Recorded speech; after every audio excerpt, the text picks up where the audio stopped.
I do have a vague memory of The Greatest View being on the lighter side when we first started kind of rehearsing for it. The American record company were very adamant when they signed us, it was Atlantic, that they wanted a rock and roll Silverchair record because I guess that's what we'd done in the past. I guess the songs that were on Diorama, they're not rock songs. You know, I guess they're art rock or whatever the hell you want to call them. Yeah, art rock. Let's go with art rock. But I guess Greatest View was the obvious song that could be transformed into a bit more of a rock and roll song that could, I guess, be I always looked at it as a signpost for fans to kind of come along where we were headed. If you skew off too kind of dramatically, like I think you can alienate a lot of fans. So that definitely did start off like on the lighter side. So it was David Bottrell, the producer of that record, of Diorama, that kind of came in and I guess made it more rocky.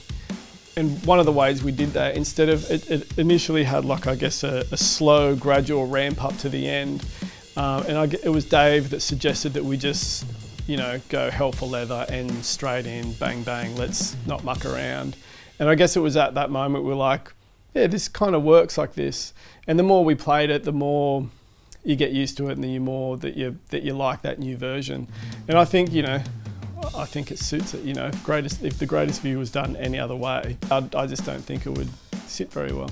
The Greatest View is probably one of the songs that I most easily just sat back into.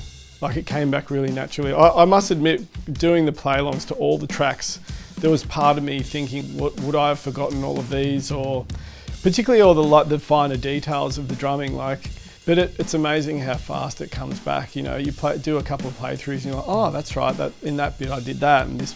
So it comes back really, really quickly.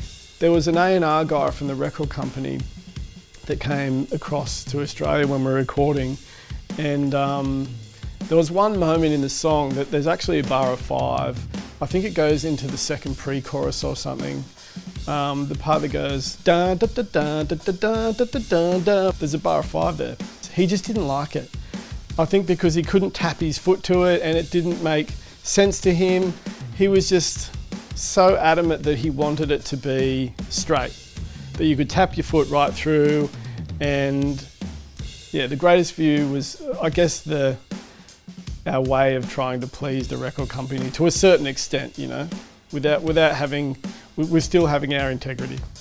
It wasn't until I started reviewing this song that I remembered why I kicked the drums off from the first beat. But knowing that story, you should really be able to get the sense of that really big intro framing the song and really letting you know that it's more of a rock song. So the sense of recording a rock song definitely shaped the decisions I made throughout the song and the sounds as well.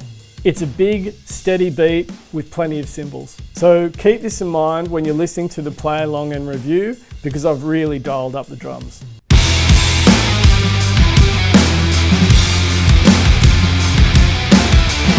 So during the intro, it was really important to me for the kick drum to accent and play in unison with the syncopated guitar part. But I also needed to fill some of those other musical gaps so the rhythm felt natural. Because following a riff doesn't always mean that it works on the drums. This is a really good example of how important it is to be selective with accents, and the drums don't always have to necessarily follow the riff, because the drums still need colour and independence. For the Greatest View intro section, which happens later in the song as well, it's really important that the rhythm weaves in and out of that riff.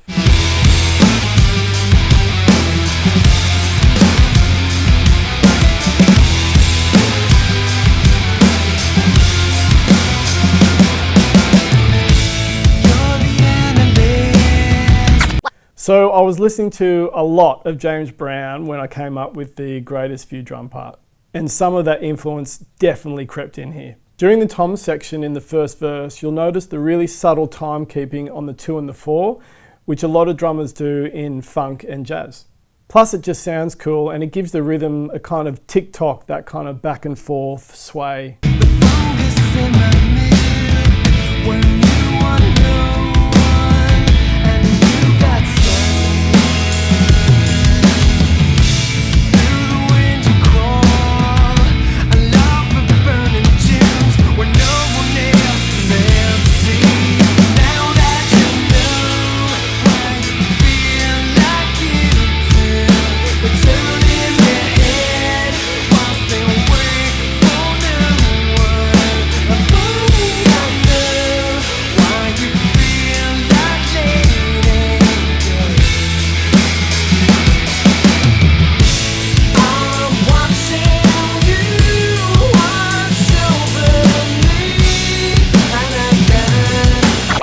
I really wanted the drums for The Greatest View to have that free flow, almost like you're wading through a pool of tinsel. It's the washy rhythm on the ride cymbal and the ghost notes on the snare drum that I think really helps achieve this. The drums in the chorus gives you that kind of seesaw effect, that swinging back and forth that you also have in the verse.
So this is where the bar of 5, which I mentioned earlier, is.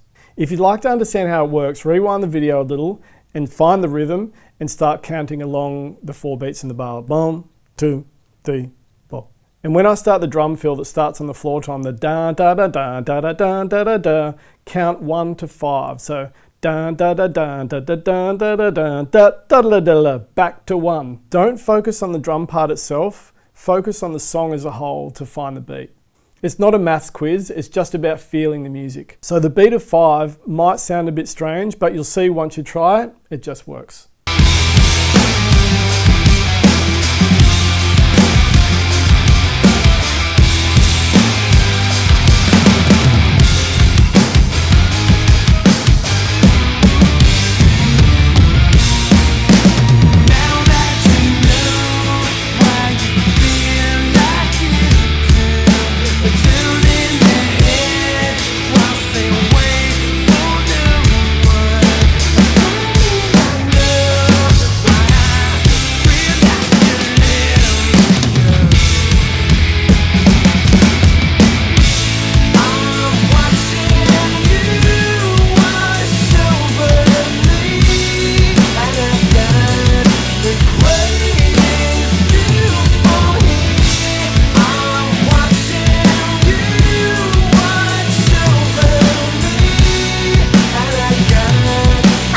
I'm a really big fan of using fills or percussive moments to introduce new movements or sections of songs. I'm also a big fan of triplet fills, basically playing 3 notes on 1 beat.